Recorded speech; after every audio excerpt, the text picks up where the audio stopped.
一個人嘅生命跡象被抹走，係需要幾長嘅時間？喺美國加州，一個華裔男子侯乃平喺2025年3月16日就喺呢個世界上消失咗。但詭異嘅係，喺佢失蹤後嘅2個月裏面，佢嘅手機依然有回覆信息，佢嘅銀行賬戶正係神秘地清空，甚至佢喺加州嘅屋企俾人明目張膽咁重新裝修起嚟。更令人徹底崩潰嘅係，原本熟悉嘅家竟然連一張台、一個飯碗、一隻杯都冇留低。到底係邊一個喺光天化日之下接管咗侯乃平嘅人生？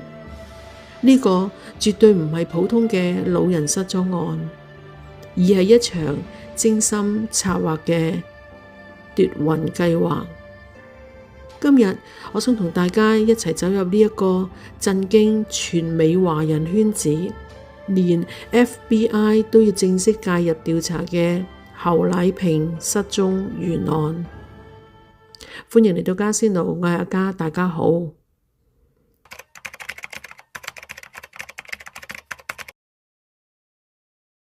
時間返到去2025年3月16日。當時74歲嘅侯乃平最後一次出現係喺加州庫卡蒙卡牧場 Rancho Cucamonga 一帶。侯乃平有個仔叫做侯文，佢係知名嘅加密貨幣投資者，佢喺加密貨幣上面賺到巨大嘅財富，佢積極回饋社會，捐咗110萬美金俾南加州大學嘅醫學院 CAC，用於心臟病研究。佢冇同爸爸媽媽一齊住，佢最後一次見到爸爸係2個人一齊出海釣魚，嗰時一切睇起嚟都非常正常。但嗰次見面之後，阿仔已經感覺到有少少唔妥。本來喺家庭群組裏面活躍搭嘴嘅侯乃平，說話風格突然大變。佢甚至乎用短信通知啱啱返咗大陸探親嘅太太，叫佢取消返美國嗰張機票，話佢會去大陸同太太見面。阿仔亦都曾經邀請爸爸喺生日嘅時候去拉斯維加斯屋企同埋啲孫一齊過生日，但侯乃平竟然拒絕，而且語氣變得冷淡疏遠。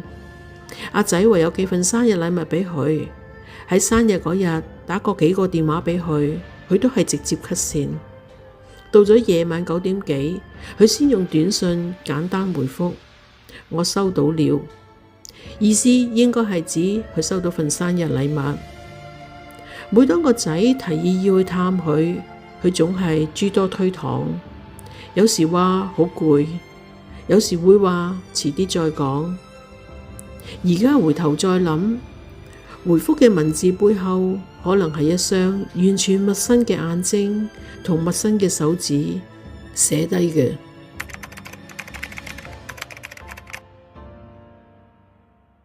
因為遲遲都聯絡唔到爸爸，阿仔委託咗朋友去咗侯乃平嘅屋企睇下。朋友去到佢屋企門口，放住阿仔寄俾侯乃平嘅生日禮物，但敲門冇人應。朋友自己推開門，嗰一刻，眼前一幕令人毛骨悚然。侯乃平住咗20年嘅屋企，原本擺滿一屋家私雜物嘅家，而家空空如也，所有家私唔見晒，地氈被掀開咗，埲牆被重新油上反光刺眼嘅白色。想象一下，如果你爸爸失蹤咗，而佢間屋淨係俾一班陌生人當成一件商品咁重新翻新，甚至連佢名下放喺銀行嘅100萬美金都淨係俾人分批轉走咗去買黃金。呢個舉動太反常。侯乃平一生從未買過黃金，而且佢根本就唔擅長用電腦同埋網絡。除咗買黃金，連佢架車亦都被擅自出售，甚至佢間屋都曾經被犯罪分子試圖出租。呢幫人為咗掩蓋痕跡，簡直係無所不用其極。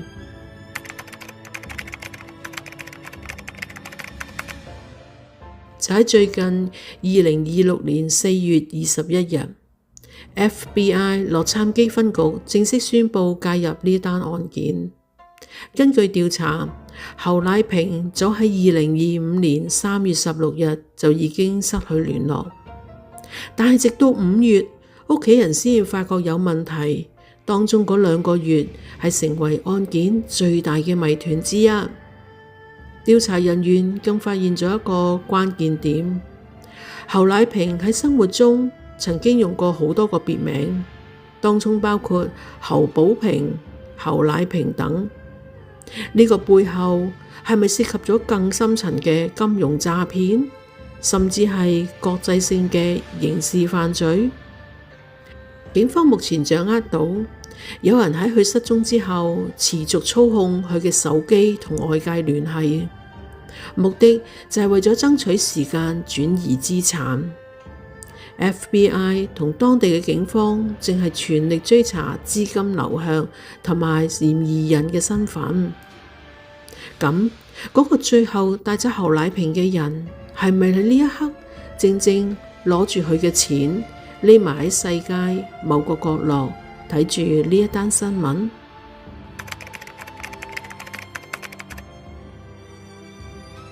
為咗揾返侯乃平，佢屋企人開出咗25萬美金嘅懸紅。呢個懸紅數字喺華裔失蹤案中極其罕見。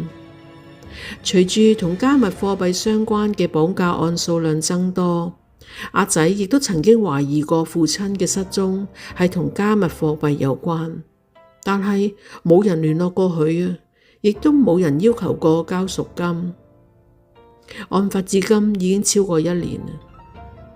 呢個已經唔止係一個人口失蹤案，佢暴露出一個令人成日都恐懼嘅事實。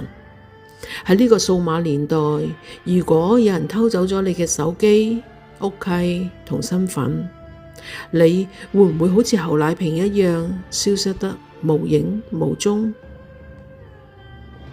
侯乃平失蹤嘅時候，身高約170公分，體重170磅，左邊膊頭有一個明顯嘅胎記。